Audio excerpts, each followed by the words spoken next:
హల్లెలూయా. దేవునికి స్తోత్రాలు. క్రమము అనే దాని గురించి పోయిన ఆదివారంలో 2-3 రిఫరెన్సులు పాస్ చేసిన తర్వాత టైం అయిపోయింది, ముగించేసాం. మత్తయి శుభవార్తలో 7వ అధ్యాయంలో 23వ వచనంలో అక్రమము చేయువారు అని ఉంటుంది. అక్రమము చేసేవాళ్ళు అంటే వాళ్ళ యొక్క జీవితం అనేది సరిగ్గా లేదన్నట్టు. అక్రమం చేసేవారి క్రియలు బాగలేవు. అంటే వాళ్ళు సేవకులు అవ్వచ్చు, బలమైన విశ్వాసులు అవ్వచ్చు, లేక భక్తులు అవ్వచ్చు, వాక్యాలు బోధించేవారు అవ్వచ్చు, ప్రార్థనలో బలంగా చేసేవారు అవ్వచ్చునేమో. కానీ వాళ్ళ క్రియలు బాగలేకపోవడం వలన వాళ్ళని అక్రమము చేయవారు అని వాక్యంలో సంబోధించాడు. ఏంటంటే రాకడ వచ్చేసింది, అందరూ ఎత్తబడ్డారు. ఎత్తబడిన వారు ఈ అక్రమకారులని ఈ 5 కన్యకల గురించి, విడవబడిన 5 కన్యకల గురించి చెప్పాను. విడవబడ్డ వారు ఎత్తబడిన వారు 5 ఎత్తబడ్డారు, 5 విడవబడ్డారు. ఎత్తబడిన 5 నూనె ఉంది దివిటీలు వెలిగించుకోవటానికి. విడవబడిన వారికి నూనె లేదు. మీ నూనెలో మాకు కొంత ఇవ్వండి అంటున్నారు. వాళ్ళు బతులు ఆడుతున్నారు. మాకు సరిపోతుంది అని ఆ ఎత్తబడిన వారు మీకు ఇవ్వడానికి మా దగ్గర లేదు అని వాళ్ళు సమాధానం చెప్పారు. రాకుండా ఎత్తబడ్డారు. వాళ్ళు ప్రభు దగ్గరికి చేరగానే డోరు మోయబడింది. అంటే అర్థం ఏంటంటే సువార్త మోయబడింది, సువార్త చెప్పబడలేదు. ఇక వీళ్ళకి టైం లేదు నూనె తయారు చేసుకోవటానికి. ఇది విడవబడిన 5 వీళ్ళు ఏమంటున్నారంటే ప్రభు వాళ్ళతో మాట్లాడుతున్నట్టు కూడా ఇక్కడ గ్రహించవచ్చు. వాళ్ళలో ప్రవక్తలు ఉండవచ్చు, వాళ్ళలో బోధకులు ఉండవచ్చు. వాళ్ళతో ప్రభు మాట్లాడుతున్నాడంటే అర్థం మాట్లాడటానికి కావాల్సిన టాలెంట్ వీళ్ళలో ఉంది. ప్రభుతో మాట్లాడే టాలెంట్. అంటే ఆయన ఏమంటున్నాడు, మీరు అక్రమం చేసేవాళ్ళు, మీరెవరో నాకు తెలియదు పోండి అంటున్నాడు ఆయన. ఎందుకు ఆ మాట అన్నాడు? వీళ్ళు ఏమంటున్నారంటే డోర్ తీ ప్రభు, మేము కూడా లోపలికి వస్తాం అన్నట్టుగా మాట్లాడితే ఆయన ఏమంటున్నాడు, మీరెవరో నాకు తెలియదు పోండి. అయ్యా నీ పేరును అద్భుతం చేసామయ్యా, క్యాన్సర్ కలిగింది నీ పేరును ప్రార్థన చేస్తే అంటున్నారు వీళ్ళు. నీ పేరున దయ్యాలు ఎలగొట్టాం, శాతపడ్లు ఎలగొట్టేసాం అని అంటున్నారు. అద్భుతాలు చేయలేదా, దయ్యాలు ఎలగొట్టలేదా మీ పేరున? ఈ యొక్క మాటలన్నీ ఇక్కడ ఉన్నాయి. ప్రవశింపలేదా అనే మాట, దయ్యాలు ఎలగొట్టలేదా, అనేకమైన అద్భుతాలు చేయలేదా మీ పేరున అని వీళ్ళు ప్రభుతో అంటుంటే, అప్పుడు నేను మిమ్మల్ని ఎన్నడను ఎరుగను. మరి ఇవన్నీ ఎట్లా జరిగినవి? అక్రమం చేయవారులారా అంటున్నాడు వాళ్ళని. నా ఎదురు నుండి పొండిని వారితో చెప్పుదును అంటాడు. అయితే ఇవన్నీ ఎట్లా జరిగినాయి? అద్భుతాలు, ప్రవచనాలు, దయ్యాలు ఎలగొట్టడం, ఇవన్నీ ఎలా జరిగినాయి? మరి వీళ్ళు ఎలగొట్టేది ఏంటి? శాతపళ్ళు చేస్తారు చూడు, మాంత్రికులు అంటారా, వాళ్ళు కూడా ఈ క్రియలు చేస్తారట. సైతాను కూడా ఈ క్రియలు చేస్తుందట. సైతాను అనేది వాటి కమాండరు, అది దయ్యాల యొక్క కమాండరు. సైతాను పెట్టిన వాళ్ళని సైతాను దగ్గరికి తీసుకుపోతే అది కమాండ్ చేస్తే దయ్యం వదిలిపోతుంది. కమాండర్ కదా, జనరల్ కదా, దయ్యాల అధిపతి, దయ్యాల మీద అధిపతి కదా. అందుకని అది వెళ్ళిపోమంటే వెళ్ళిపోతుంది, ఉండమంటే ఉంటుంది. ఆ దయ్యం అది కూడా చేస్తుంది, దయ్యం ఎలగొట్టడం. కానీ అద్భుతాలు ఎట్టయితాయి? కొన్ని రకాల ఈ క్రైస్తవ్యానికి సంబంధం లేని కొన్ని రకాల మతాలకు సంబంధించిన వాళ్ళు కూడా అద్భుతాలు చేస్తారట. దాని గురించి ద్వితీయోపదేశకాండము 13వ అధ్యాయంలో రాసి ఉంది. అద్భుతాలు జరిగినంత మాత్రాన నన్ను విడిచి మీరు అటు వెళ్ళకూడదు వేరే వాళ్ళ దగ్గరికి. అద్భుతాలు అంటే కొంటివాడు నడవటం, చెవిటివాడు వినటం, అలాంటి క్రియలు అద్భుతాలంటే. దయ్యాలు ఎలగొట్టమంటే దయ్యాలు ఎట్టయినా మీకు తెలిసే ఉంటాయి, ఎట్లా ఎలగొడతారనేది. మన ప్రవచనం చెప్పటం. ప్రవచనం మన క్రైస్తవ భక్తులే చెప్తున్నారా? సైతాన్ చెప్పలేదు ఆ ప్రవచనం, దొంగతనం చేసి చెప్తుంది. భక్తులు చెప్పిన ప్రవచనాన్ని లేదా దేవుడు చెప్పిన అంశాన్ని దొంగతనం చేసి అది కూడా చెప్తుంది. కానీ ప్రవచనాలు వాళ్ళు కూడా చెప్తారు, అద్భుతాలు వాళ్ళు కూడా చేస్తారు. ఇది సైతానికి సంబంధించిన వాళ్ళు కూడా, దేవునికి సంబంధించిన విశ్వాసులు సేవకులు కూడా చేస్తారు. కనుక అక్రమం చేయవారులారా, మీరెవరో నాకు తెలియదు, మీరు దేని చేత అద్భుతాలు చేశారు? నిజంగా పరిశుద్ధాత్మ చేతనే చేశారా? నిజంగా మీ దగ్గర పరిశుద్ధాత్మనే ఉండేనా? ఉంటే మీ క్రియలు ఎటుపోయినాయి అంటున్నాడు. క్రియలు లేకుండా విశ్వాసము వ్యర్థము, క్రియలు లేని విశ్వాసము వ్యర్థము, జీవం లేనిది అన్నట్టు. క్రియలు ఉండాలి, క్రియలు ఉండాలి. విశ్వాసం ఉంచావు మంచిదే, విశ్వాసం ఉంచిన దాని ప్రకారంగా నడవాలి, దేవునికి మహిమకరంగా నడవాలి. తప్పిపోతే తప్పిపోయావు ఇన్ని రోజులు, ఇక నుంచి అయినా దేవునికి మహిమకరంగా నడవాలి. అందుకే ఈ బోధలు చేసుడు. ఎందుకండి వారం నిన్ను కూర్చోబెట్టడు, మన సాగదీసుడు మనిషిని వాక్యం చేత. క్రమశిక్షణ అండి, ఒక క్రమానికి అలవాటు పడాలి. మనిషి జీవితం అనేది దేవుని వాక్య క్రమానికి అలవాటు పడాలి, క్రమశిక్షణ కావాలి. అందుకని ఎత్తబడిన వారు కూడా దేవుని నామాన్ని ఎరిగిన వారే. అయితే వాళ్ళు డోర్ తీయమంటే మీరెవరో నాకు తెలియదు పొండి అన్నాడు. అక్రమం చేయవారులారా నా యొద్ద నుంచి పొండి అన్నాడు. ఈ న్యాయాధిపతుల గ్రంథంలో గిద్యోను గురించి దేవుడైన యెహోవా ఒక క్రమాన్ని నియమించాడు. 32,000 సైన్యము గిద్యోను వెంబడించిన వారు మిద్యానీయులను జయించడానికి. దేవుడైన యెహోవా ప్రకటన ఇచ్చాడు వాళ్ళకి. ఆ ప్రకటనను బట్టి 22,000 మంది వెనక్కి వెళ్ళారు, 10,000 మంది మిగిలారు. ఈ 10,000 మందిని చెరువు దగ్గరికి లేక నీళ్ళ దగ్గరికి దిగదేయి వాళ్ళు క్రమంగా నీళ్లు ఎంతమంది తాగుతారు, క్రమము లేకుండా అక్రమంగా ఎంతమంది నీళ్లు తాగుతారు. క్రమంగా నీళ్లు తాగిన వారేమో చేతులతో నీళ్లు తీసుకొని 300 మంది,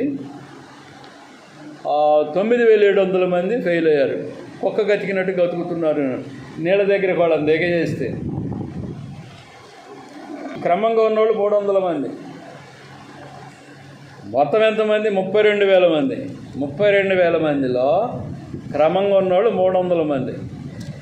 ఇప్పుడున్న క్రైస్తవంలో క్రమంగా ఉన్నోళ్ళు ఎంతమంది తేలుతారో వాళ్ళే రాకడలో ఎత్తబడతారు. ప్రైజ్ ది లార్డ్, హల్లెలూయా. క్రమాన్ని పాటించు. నీ ఇష్టం వచ్చినట్టుగా ఆ చర్చికి కొన్ని రోజులు, ఈ చర్చికి కొన్ని రోజులు, ఎటు దోసితో అటు మైండ్ చెల్లిస్తూ అటు పరిగెత్తటం, ఇష్టం వచ్చినట్టుగా తిరగటం దేశం పట్టుకొని, అది క్రమమా? కాదు. ఒక సంఘానికి క్రమానికి లోబడి ఒక పద్ధతి ప్రకారంగా నడుచుకుంటూ ఉండాలి. దేవునికి స్తోత్ర, హల్లెలూయా. ఇది దేవునికి సంబంధించిన సంఘమే, అన్నీ దేవునికి సంబంధించిన సంఘాలే. అయితే సంఘాలన్నీ దేవునికి సంబంధించినవే, కానీ వీళ్ళు లో నుండి తక్కువ మంది దేవుని దగ్గరికి క్రమం కలిగిన వారు ఎత్తబడతారని వాక్యంలో రాసి పెట్టి ఉన్నది. ప్రైజ్ ది లార్డ్, హల్లెలూయా. అయితే ఇక్కడ 300 మంది తేలారు. వాళ్ళకి క్రమాన్ని అమలు చేసేసరికి 22,000 మంది ఒకసారి వెళ్ళిపోయారు, ఈ 9,700 మంది ఒకసారి వెళ్ళిపోయారు. గిద్యోనుతో ఉన్న సైన్యము 300 మంది మిగిలారు. వీళ్ళతో నీకు జయమిస్తానన్నాడు దేవుడైన యెహోవా. న్యాయాధిపతి 7వ అధ్యాయం 4-6 వాక్యాలండి అక్కడ రాసి ఉన్నది. న్యాయాధిపతులు 7వ అధ్యాయం 4-6 వాక్యాలు చదువుకోనండి. అయితే దేవునికి స్తోత్రం. మన 5 కన్యకలు ఎత్తబడ్డారు, క్రమం కలిగిన వారు. 5 విడవబడ్డారు. ఇక్కడేమో అక్రమం చేయవారులారా మీరెవరో నాకు తెలియదు పొండి. రాకడ సమీపమైంది. 1, 2 ఉన్నాయండి జరగవలసినవి. 1, 2 బైబిల్ వాక్యాల్లో జరగవలసినవి. అది సంవత్సరం పడుతుందా, 2 ఏళ్ళు పడుతుందా, రేపే సంభవిస్తుందా రాకడ, లేకపోతే 7 ఏళ్లలో ఎత్తబడుతుందా, 7 ఏళ్ల శ్రమల చివరిలో ఎత్తబడుతుందా సంఘం అనేది. మొత్తం మీదకి ఒకటో రెండో సంభవాలు మాత్రమే ఉన్నాయి, మొత్తం నెరవేరినాయి. బైబిల్లో ఉన్న ప్రవచనాలన్నీ, యేసు రాకడ గురించిన ప్రవచనాలన్నీ నెరవేరినవి. 1 or 2 ఏంది అది?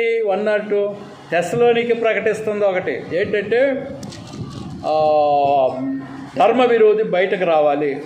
ఎవడు ధర్మ విరోధి? భూమి మీద ధర్మ విరోధి ఎవడు అంటే మన క్రీస్తు విరోధి అన్నట్టు, అతను బయటకు రావాలి, అది నెరవేరాలి. ఎవడైంది ఇప్పుడు తెలియట్లా. ఎవరి గురించో ఈ యొక్క సేవకులు మార్కులు వేసి చెబుతున్నారు, కానీ 666 ముద్రని మార్కు చూపించి వాళ్ళు ఈ ట్రంప్ అయ్యి ఉంటాడు, లేకపోతే జిన్పింగ్ అయ్యి ఉంటాడు, లేకపోతే పుతిన్ అయ్యి ఉంటాడు అని పేర్లు పెట్టి చెప్పటమే కానీ, లేకపోతే సౌదీ అరేబియా నుంచి వస్తాడు, లేకపోతే సిరియా నుంచి వస్తాడు, ఇట్లా చెప్పటమే కానీ ఫలాని వాడని ఖచ్చితంగా చెప్పట్లా. ఖచ్చితంగా చెప్పారనుకో, ఆడు ఫలానా వాడు భూమిని వెళ్తున్నాడు అనగానే ప్రభు అక్కడ మధ్యలో ఉంటాడంతే. ప్రైజ్ లార్డ్, హల్లెలూయా. భూమి మీద భూమిలోకమంతా ఏలగలిగే ఆ యొక్క సైతాన్ అనే సామ్రాట్ ఎవడో బయటకు రావాలి మొదట, అది ఒకటి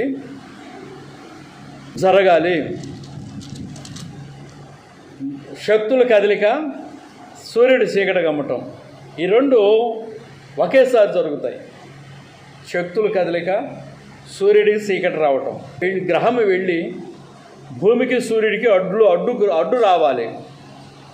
ఈ భూమి మీదకి చీకటి రావాలంటే ఏదన్నా గ్రహము సూర్యుడికి భూమికి మధ్యలో రావాలి. అది అయి ఉండాలా అనుకుంటున్నాను నేను. ప్రైజ్ ది లార్డ్, హల్లెలూయా. కనుక భూమి మీదకి చీకటి రావటము, ఈ శక్తుల కదలిక, దేవదూతలు భూమి మీద పడటము నక్షత్రాల వలె, ఆ సంభవము జరిగితేనే ఈ రెండు సూచనలు ఉన్నాయి నా దృష్టిలో. ఇంకేమన్నా అడపదడప ఉన్నాయో లేవో నాకైతే తెలియదు. ప్రధానమైన సబ్జెక్టులు అవి. దేవునికి స్తోత్రాలు. రాకడ జరిగి సంఘం ఎత్తబడటానికి అన్నీ జరిగిపోయినాయి, ప్రవచనాలన్నీ. ఇప్పుడు జరగవలసింది మీ సిద్ధపాటు.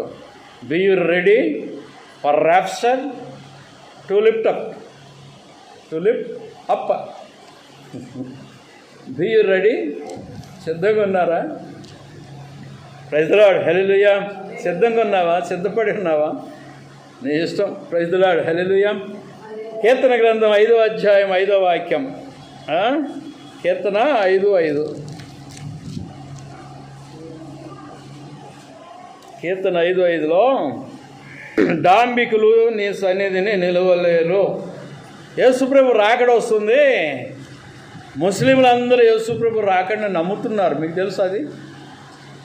ఎందుకో నమ్మే చెప్పాలా? క్రైస్తవులందరినీ ముస్లింలని చేయటానికి యేసుప్రభు వస్తుండని వాళ్ళు చెబుతున్నారు. మీకు అర్థం కదా? యేసుప్రభు వస్తున్నాడని భూమి మీద ఉన్న ముస్లింలు మొత్తం నమ్ముతున్నారు రాకడ వస్తుందని.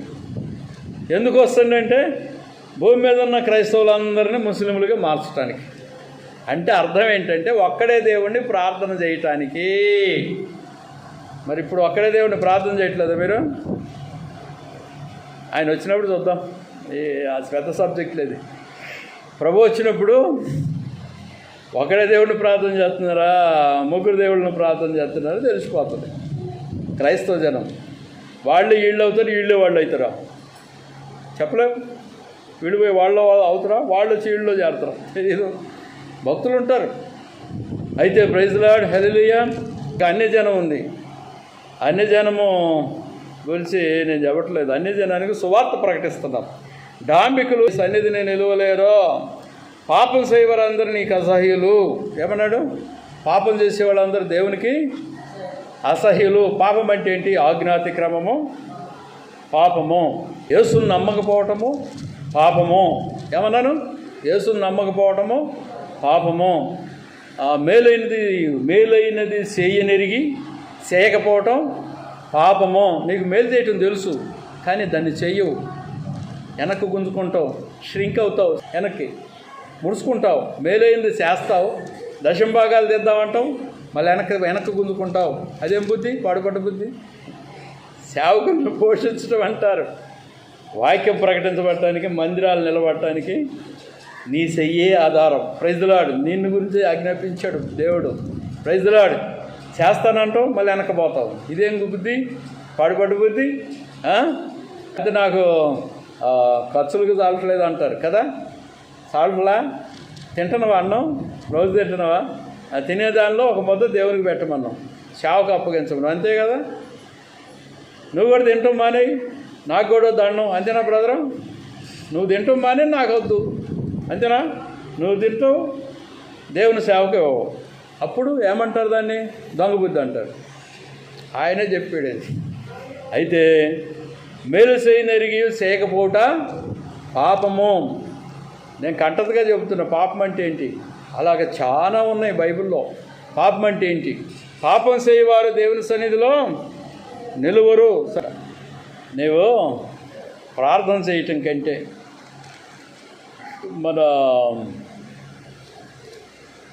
ప్రార్థన చేయటం కంటే దేవుని మాట విని నడవటం గొప్పది. నడవటం ప్రార్థన చేసేవాళ్ళకంటే ప్రార్థన చేస్తూ దేవుని సేవకి ఇస్తారు చూడండి. గివింగ్ ప్రార్థన చేయటం కంటే ఇచ్చేవాళ్ళు గొప్పవాళ్ళు. Praise the Lord. ఎందుకంటే సేవ నిలబడాలంటే గొడ్డలతో నరక్కోకుండా, చెట్టును గొడ్డలతో నరుకుతారు చూడండి, అట్లా నరక్కోకుండా సేవను ముందుకు ప్రోత్సహించేవాళ్ళు. క్రియ. నువ్వు ప్రార్థన చేయటం కంటే అది గొప్పది. కానీ ఆ పని చేయకోకుండా ఒకటి ప్రార్థన చేస్తారు చూడు, దానిలో జీవం ఉండదు. మన క్రియ అవసరం. Praise the Lord. మన ఆదికాండంలో 4వ అధ్యాయంలో ఏముంది ఇక్కడ? ఆదికాండం 4వ అధ్యాయము, కయ్యను తన తమ్ముడైన హేబెలుతో మాట్లాడాను అంటాడు. ఏమని మాట్లాడాడు? అంతే రాసింది. నీకు అంతవరకు, అంతకంటే ఎక్కువ నీకు చెప్పబడలేదు ఇక్కడ. తమ్ముడని హేబెలుతో మాట్లాడాడు. ఏమని మాట్లాడాడు అని ప్రశ్న ఇస్తే అక్కడ జవాబు లేదు. హేబెలు వారు పొలములో ఉన్నప్పుడు కయ్యను తన తమ్ముడైన హేబెలు మీద పడి అతనిని చంపెను. హేబెలుతో మాట్లాడాను అని ఉంది, కానీ హేబెలుతో ఏమని మాట్లాడాడు అని ఆ స్ట్రక్చరు ఇక్కడ రాయబడాల. దాన్ని నేను ఊహించి చెప్పాలి. ఇద్దరు అన్నదమ్ములు కొట్లాడుకుంటున్నారు. ఇద్దరు అన్నదమ్ములు ఇప్పుడు కొట్లాడుకుంటున్నారు. నేను ఊహించాలి. ఈ ఇద్దరు అన్నదమ్ములు గుద్దుకుంటున్నారు. కుస్తీ పెట్టాడు. మన చిన్నోడిని పెద్దోడు పడేసి మీద కూర్చున్నాడు. చిన్నోడిని పెద్దోడు వచ్చి నడిపోడు అన్నట్టు మీద కూర్చున్నాడు. మీద కూర్చున్న గుండెల మీద గుబికి గుద్దుతున్నాడు. అది కానీ శాంతి పరుడని నేను, శాంతి కాముకుడిని అలానే నేను చూస్తా ఉన్నా చేతులు కట్టుకొని. అక్కడ ఏం జరుగుతుంది? ఈయన పెళ్ళం పోయి ఆ పైన గుద్దుతున్నోడిని వాడిని గుద్దుతుంది. అక్కడ నా దగ్గర మన బలాఢ్యులు అని యవనస్తులు ఇద్దరు ఉన్నారు, నాకు సంబంధికులు. వీటిని ఎట్ట విడదీయాలి అనే ప్లాన్లో ఉన్నాను. నేనైతే విడదీయలేని వాళ్ళని, సేవకుడిని. వాడిని అడుగుంది నీటుగుంది విడదీయటం వీలుపడదు. అయితే ఇద్దరు యవనస్తులను ఉసిగెలిపా. వాళ్ళిద్దరు లాగి ఆడపడేయండి, లాగి అవతల పడేయండి అని చెప్పాను. ఇక్కడ ఏం జరుగుతుంది? సన్నివేశం ఏంటంటే, ఇద్దరు అన్నదమ్ములు తిట్టుకున్నారు. మాట యుద్ధం అయింది, కుస్తీ పెట్టారు. మాట యుద్ధం అయింది, కుస్తీ పెట్టారు. కుస్తీ పెట్టి పెద్దోడేమో చిన్నోడిని కింద పడేసి రొమ్ముల మీద గుద్దుతున్నాడు. ఏం జరుగుతుంది అక్కడ? అన్నదమ్ముల చరిత్ర ఇక్కడ. ఇప్పుడు దీన్ని ఊహించి అక్కడికి పోవాలి. ఆదికాండంలో 4వ అధ్యాయము ఈ యొక్క 6వ వాక్యంలోకి పోతే, కయ్యను హేబెలుతో మాట్లాడాను. ఏమని మాట్లాడాను? ఏం తిట్టుకున్నారో వాళ్ళిద్దరు మనకు తెలియదు, కానీ మొత్తం మీదకి ఇప్పుడు జరిగిన సంఘటన అప్పటికి తీసుకపోతే వీళ్ళిద్దరి మధ్య భారీ ప్రాణం పోవునంత పెద్ద గొడవ అయిందయ్యా. వాడిని చంపేసి అంత కోపం వచ్చే విధంగా వాళ్ళిద్దరి మధ్య ఏమో జరిగింది మొత్తం మీద. దేని విషయంలో అంటే, అర్పణ అర్పించే విషయంలో, దేవునికి కానుకిచ్చే విషయంలో. ఒకడు గొర్రెనిచ్చాడు, ఒకడేమో కూరగాయలు ఇచ్చాడు. కూరగాయలు ఇచ్చినోడిది ఒప్పుకోలే దేవుడు. గొర్రె బలి ఇచ్చిన విషయమో అది అంగీకరించి వీడిని లేపేయాలేక, వీడి బలిని దేవుడు ఒప్పుకున్నాడు, నా బలిని ఒప్పుకోలేదు అని చెప్పేసి వాడిని లేపేయాలని పొలంలో కలుసుకొని మాట్లాడి వాడి మీద పడాను. వాడు చచ్చాడు. మీద పట్టమంటే ఒట్టినే పడ్డాడా. ఆ శాంతి కాముకుడు హేబెలు ఏమనలేకపోయాడు. కుస్తీ బట్టి ఉంటాడా ఏం తెలియదు. దేవుడు న్యాయవంతుడు, కానీ ఏం జరుగుతుందో కానీ అన్నట్టుగా తన శరీరాన్ని అప్పగించుకున్నాడేమో. కుస్తీ బట్టి ఉంటే వాడికి కూడా తగిలియాయి 4 దెబ్బలు. ఇద్దరు సమానులే కదా, 2-3 ఏళ్ళు తేడా వాళ్ళిద్దరి మధ్య. అయితే చిన్నోడికి బలం ఎక్కువ ఉంటుంది, కానీ ఇతను శాంతిపరుడు కనుక, నెమ్మదిపరుడు కనుక, యుద్ధం చేయకూడదు, సాత్వికుడు కనుక, దేవుని చేత అంగీకరింపబడిన వాడు కనుక హేబేలు కయ్యానికి కాలు దవ్వలేదు కనుక ప్రాణం అప్పగించాడండి. యేసుప్రభు కయ్యానికి కాలు దువ్వేవాడైతే శిలువ మీద ఎందుకు మరణిస్తాడు? ఆయన్ని కొట్టడానికి తిట్టడానికి వచ్చిన వాళ్ళని దేవదూతలను పిలిచి వీళ్ళని మర్డర్ చేసేయండి అంటే అయిపోతుంది కదా ఒక దెబ్బకి. ఈ సిలువ యాగం ఎందుకు మనం బోధలు చేసుకోవటం ఎందుకే కదమ్మా? నువ్వు చర్చిలో వచ్చి కూర్చున్నావు, ఇంటికాడ నిన్ను ఒకటి తిట్టాడు అనుకో, నువ్వు వెంటనే తిట్టడానికి ఇక్కడ వచ్చి కూర్చునేది బోధ వినటానికి నేర్చుకోవటం కొరకే కదా, ఒక లెవెల్, ఒక పేరు సంపాదించడం కొరకే కదా, ఒక సాత్వికత్వం, ఒక దేనత్వం అవలంబించడం కొరకే కదా. అవసరమైతే నీకు ప్రాణం పెట్టబడుతుంది కానీ వాళ్ళ ప్రాణం తీయటం కాదు. ఈ వాక్యం యొక్క అర్థం అది. యేసుప్రభు జీవితం తాత్పర్యం అది. యేసుప్రభు మనకు నేర్పిన మాదిరి అది. అంటే మనం కయ్యాన్ని కాలు దివేవాళ్ళం కాదు. దేవునికి స్తోత్రాలు. అయితే ఇక్కడ చూడండి, కయ్యను అక్రమం కనపడుతుంది. 3వ అధ్యాయం 13వ వాక్యంలోనేమో 3:13లో ఏముంది ఇక్కడ? అప్పుడు దేవుడైన యెహోవా స్త్రీతో నీవు చేసినది ఏమిటని అడుగుగా, స్త్రీ సర్పమునను మోసపుచ్చినందున తింటినను. వాస్తవానికి సర్పానికి మాట ఉందా? మాట్లాడుతుందా? సర్పం మోసపుచ్చింది అంటుంది. సర్పం ఎట్ట మోసపుస్తుంది? ఇప్పుడు చాలా సర్పాలు ఇళ్ళలోకి వస్తాయి. ఎట్ట మోసం చేస్తాయి మనల్ని? చెప్పండి. మోసం చేస్తాయా? మనమే వాటిని చంపేస్తామా? అయితే సర్పము నన్ను మోసపుచ్చుననే మాట వాడింది కనుక ఇది డైరెక్ట్ సర్పమా? సర్పాన్ని ముందేసి లూసిఫర్ మాట్లాడుతున్నట్లా? ఏది ఆలోచన ఏంటి బ్రదర్? చెప్పండి. సర్పం మాట్లాడుతుందా లేకపోతే అదే పడిపోయిన దేవదూత మాట్లాడుతుందా వెనక? ఇప్పుడు వెండి తెర మీద బొమ్మలు ఆటలాడుతుంటాయి, వెనకేముంది ఆడియో రికార్డ్ అనేది. ఈ బొమ్మలు ఆటలాడుతుంటే వెనక ఆడియో మాట్లాడుతుంది. ఇప్పుడు ఈ సర్పమేమో అక్కడ ప్రెటెన్స్ అన్నట్టు, అంటే ఏంటి, నటిస్తుంది. సర్పం మాట్లాడుతున్నట్టుగా నటిస్తుంది. వెనకేమో లూసిఫర్ వెనక మైకి మాట్లాడినట్టుగా దాని వెనక నుంచి మాట్లాడుతున్నట్టు అట్లుగా భావిస్తున్నాను నేను. కొందరు ఏమంటారంటే ఇది కాదు, సర్పం నిజంగానే మాట్లాడగలిగింది. ఆ రోజుల్లో పక్షులు, జంతువులు, ఏదైనా వనంలో ఉన్నాయి అన్నీ మాట్లాడగలిగినవని, మాట్లాడగల శక్తి కలిగినవని మరికొందరు చెబుతున్నారు. ఏది ఏమో మనకు తెలియదు. అవన్నీ మూతపడిన శాపం వచ్చిన తర్వాత అని మాట్లాడటం బంద్ అయిపోయిందని వాళ్ళు చెప్తున్నారు. సర్పం మాట్లాడుతుంది, రెక్కలు ఉన్నాయి, కాళ్ళు ఉన్నాయి, రెక్కలు ఊడినాయి, కాళ్ళు ఊడిపోయినాయి, భూమి మీద పాకుతుంది అని చెబుతున్నారు. దాని మాట బంద్ అయింది, నోరు బంద్ అయింది శాపం వల్ల. ఇక్కడ ఒకటే మాట రాశాడు, నీవు ఈ సర్పంతో నీవు దీన్ని చేసినందున పశువులన్నింటిలోనూ భూజంతువులన్నింటిలోనూ నీవు శపించబడిన దానివై నీ కడుపుతో ప్రాకుసు నీవు బ్రతుకు దినములన్నీ మన్ను తిందు. అంటే కడుపుతో ఎందుకు ప్రాకాల? అంతకుముందు ప్రాకలేదని అర్థం వస్తుంది కదా. కాళ్ళు ఉన్నాయి, నడుస్తుందని అర్థం వస్తుంది. రెక్కలుంటే ఎగురుతుందని అర్థం వస్తుంది, అవుతుంది అని అర్థం వస్తుంది. ఆ శాపం అది. దేవునికి స్తోత్రాలు. మాట కూడా బంద్ అయ్యి ఉండొచ్చు. జంతువులు మాట్లాడుతున్నాయి అనటానికి. గాడిద మాట్లాడిందా? గాడిద మాట్లాడలేదా? ఏం స్వామి, గాడిద మాట్లాడలా? ఏం బ్రదర్, ఏంటిది? లాబాన్ కాదు,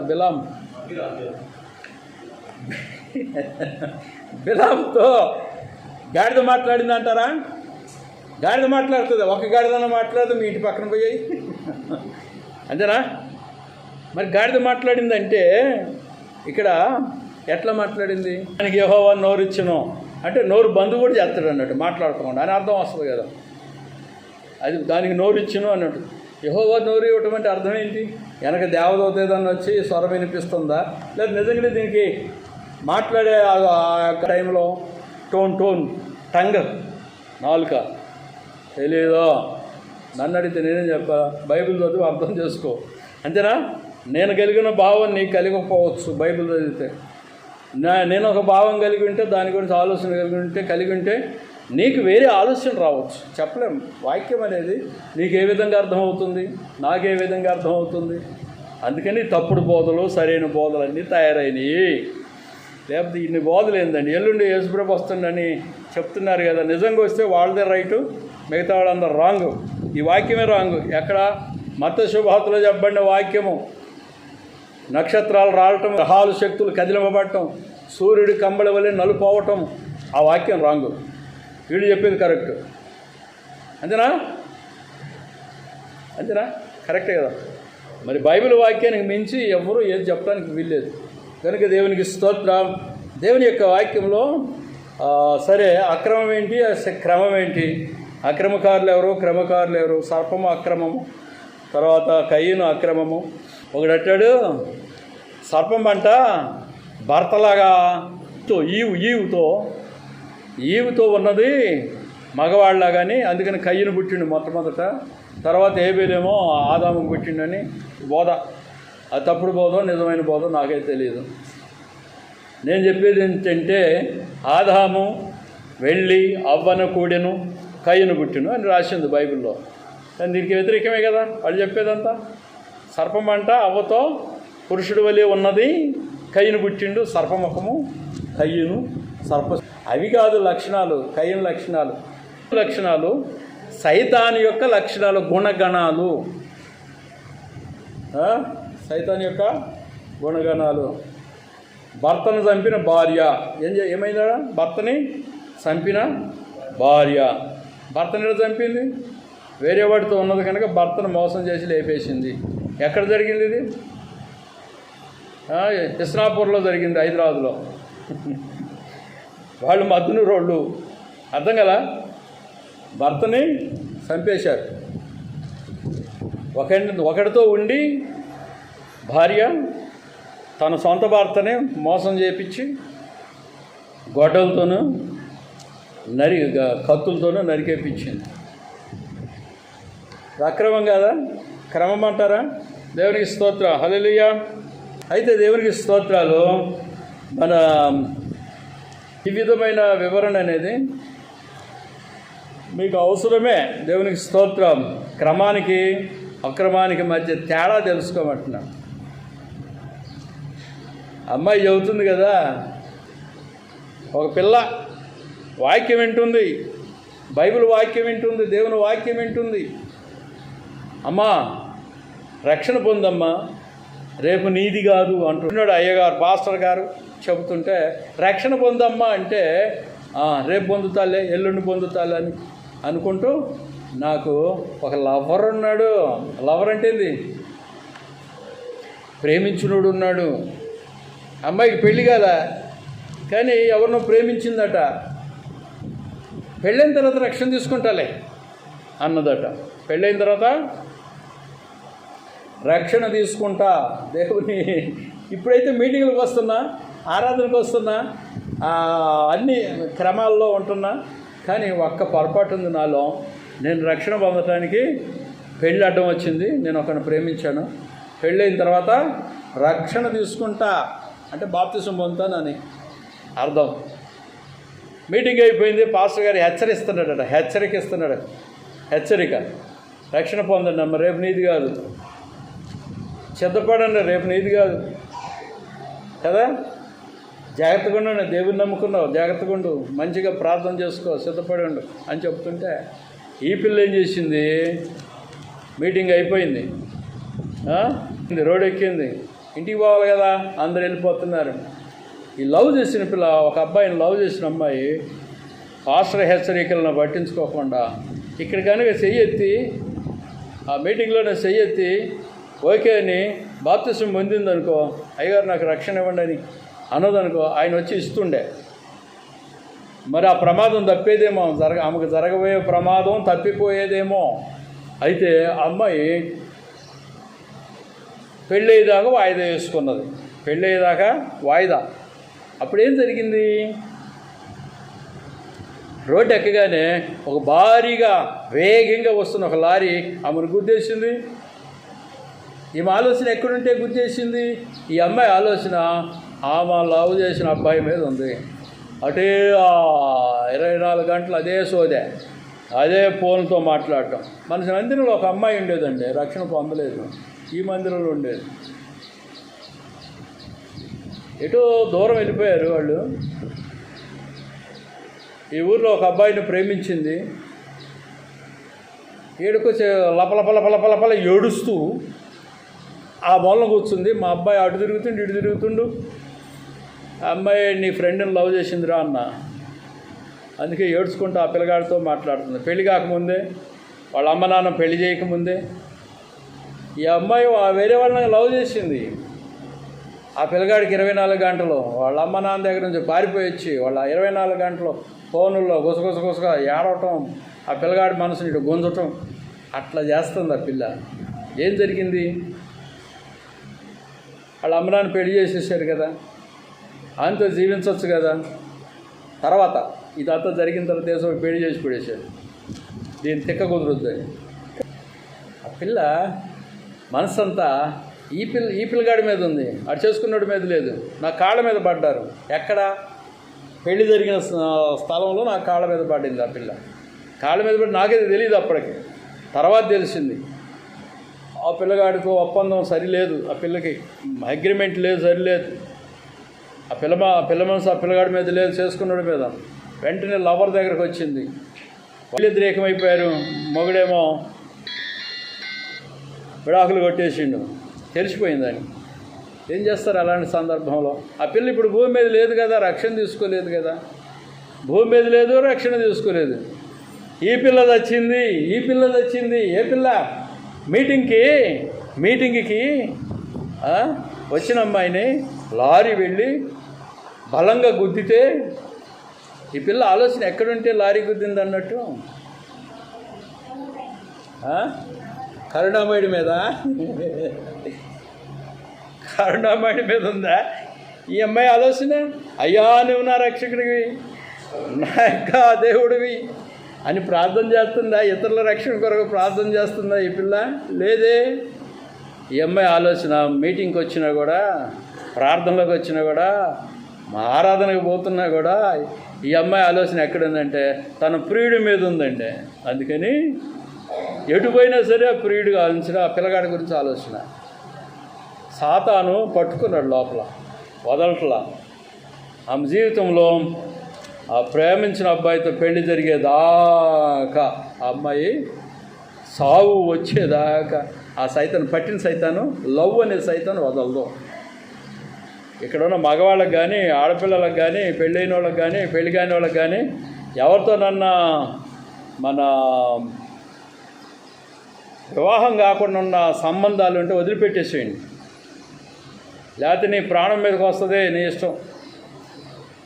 ఈ పిల్ల ఆలోచన ఎక్కడో ఉంది, ఎటో ఆలోచించుకుంటూ పోతాం. లారీ వచ్చి గుద్దింటే స్పాట్లో లారీ వచ్చి గుద్దితే కోడి కనుక పచ్చడి అయితే చూడు, లారీ కింద పై కింద పడితే అట్లా ఈ పిల్ల శరీరం పచ్చలుగా. లారీ వచ్చి గుద్ది ఆమె మీదకి నడిచిపోతే ఎట్లుంటుంది? టైర్ల కింద అట్లా అయిపోయింది. నీ రక్షణ ఎక్కడా? నీ బాప్తిస్మం ఎక్కడా? నీ ప్రార్థన జీవితం ఎక్కడా? దేవుని సేవకుని హెచ్చరికే నీకు లెక్కలేదు. నీ పరిస్థితి ఏంటి? ప్రైజ్ ది లార్డ్, హల్లెలూయా. అయితే దేవునికి స్తోత్రములు. అక్రమం పనిచేయదు. నీ ప్రాణాన్ని తీస్తుంది అక్రమం అనేది. క్రమంగా పోవటం మంచిది. ఎవరన్నా అక్రమంలో ఉంటే వదిలేటేయండి.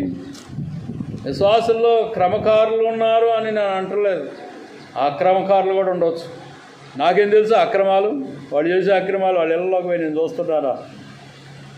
నేను ఫలానాడు ఇట్లా చేస్తున్నాను చెప్పడానికి చెప్తా కూడా అట్లా చూస్తే మీ ఇష్టం, నా కళ్ళు కనపడకండి. అట్లాంటి వాళ్ళు ఎవరన్నా ఉంటే మీ గురించి ప్రకటన జరుగుద్ది. దేవునికి స్తోత్రం.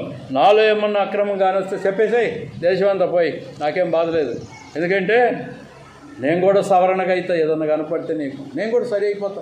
నా గురించి అందరికీ చెప్పేస్తాను, ఫలానా ఆయన ఫలానామ అని చెప్పేసి నన్ను నేను జాగ్రత్త పరుచుకోను, హెచ్చరిక అయితే కనుక. నాలో ఏమన్నా నువ్వు చూస్తే అందరికీ చెప్పేసి వాళ్ళు వచ్చి నాకు చెప్తారు, నేను సవరణ అయిపోతా. నీలేమన్నా కనపడితే నేను వదిలిపెట్టాను నిన్ను.